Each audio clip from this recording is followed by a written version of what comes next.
હારીજ શહેરના ઝાપટપરા વિસ્તારમાં ઘણા વર્ષોથી ગટર ઉભરાવાની સમસ્યાથી રહીશો પરેશાન। ઘણા સમયથી જેમ નાખી ત્યારથી આ છેલ્લા જેમ ગટર નાખી ત્યારથી પાણી ભરેલા જ છે જ અને કોઈ સગવડ છે જ નહીં। જે મેઇન લાઈન છે એની અંદર આ ગટર લાઈન જોડાશે તો જ અમારો શખ્સે પાણી જશે ને કે નહીં જાય અને પાઇપ લાઈન મોટી નાખવી પડશે। હા, નવેસરથી નાખવી પડશે તો જ ચેક બધું ફેલ જ છે, નીચે ચેકઅપ જ થઈ ગયું હોય, કોઈ સગવડ કે કોઈ સારી કાર્યવાહી નથી। પાણીની સમસ્યા આવી જ છે અને અમે પાણી મોટર અમારે 10-10 ફૂટ ઊંડા પાણીના પ્રોબ્લેમ છે। 10 ફૂટના હોત છે, તમે જોવો તો જોઈ લો, ગમે તે રીતે જોઈ લો। અમે ટેન્કર અમુક ટાઈમ નહીં, કાયમથી ટેન્કર જ નખાય। મીઠું પાણી તમે ભારતા જ નથી। મીઠું પાણી આજ દી સુધી અમે ભર્યું નથી। ઝાપટપરા કશું નહીં, 5-5 મહિને આવી રાડું હોય, ગટર ના નહીં ને બધું પાણી પીવાના વેકતા લાવીએ, મજૂરી કરીએ તઈ પૂરું કરવાનું। 500 આલીએ 600 આલીએ જેવું પાણી। 8 મહિના છે એક ધાર્યા આ વેકાતું પાણી નાખે, આમ તો આવે તો 12 મહિને નહીં આવતું।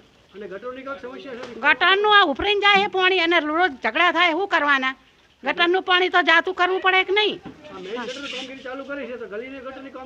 કશું નહીં કરી, ચા કરી હે બને હે ગટરનું તો મેન ચાલુ હે, ગલિયામાં જોરી નહીં આવ્યું। હા ઉભરાય, પણ તમે તારે ફોટા પાડી નાલ દો, આ દેખાય અમને, આપણે તમે જૂઠું બોલે પણ આ તો દેખાય ને। હા, મોટર સિવાય તો પાણી નહીં આવતું। 12 મહિના થઈ રહ્યા, આમ તો ઘણા પણ તો 12 મહિના કીએ હેરા એમ, અને આ 8 મહિના 10 મહિના તો આમ વાત જ મેં કીધા વેકતા ટેન્કર મંગાવવાના। રેમતબેન ઠાકોર દક્ષાબેન અરવિંદજી, અમારા ઝાપટપરાના વિસ્તારમાં મેન રોડ ઉપર પાઇપો નાખી છે, પણ ચાલીઓમાં ગટર ઉભરાય છે અને પીવાના પાણીમાં પણ ગટરનું પાણી આવે છે, એટલે મેન જે વિસ્તારમાં છે અહીંયા પાઇપો નાખવાનું વિચારો। આ પાણીમાં અમારા ચેવડીત રહેવાનું, નવરી ગંદકીનું પાણી, અમે આખો દાડો મરી જાવ પાણીમાં। હારીજ શહેરના ઝાપટપરા વિસ્તારની અંદર ગટર નાખ્યા પછી વારંવાર ગટર ઉભરાવાની તેમજ ઘરો સુધી પાણી ભરાઈ જવાની તકલીફ ઊભી થવા પામી હતી। ત્યારે જાગૃત નાગરિક દ્વારા ગાંધીનગર સુધી રજૂઆત કરતાં હારીજ નગરપાલિકા દ્વારા આજે ભૂગર્ભ ગટરની કામગીરી શરૂ કરવામાં આવી છે। ત્યારે મળી જાય એમના જે પ્રતિનિધિ છે તેમને। શું નામ છે આપનું? અમિત દવે, એન્જિનિયર નગરપાલિકા। ઝાપટપરા વિસ્તારમાં ઘણા સમયથી ભૂગર્ભ ગટર ઉભરાવાના પ્રશ્નો ચાલુ જ રહેતા હતા।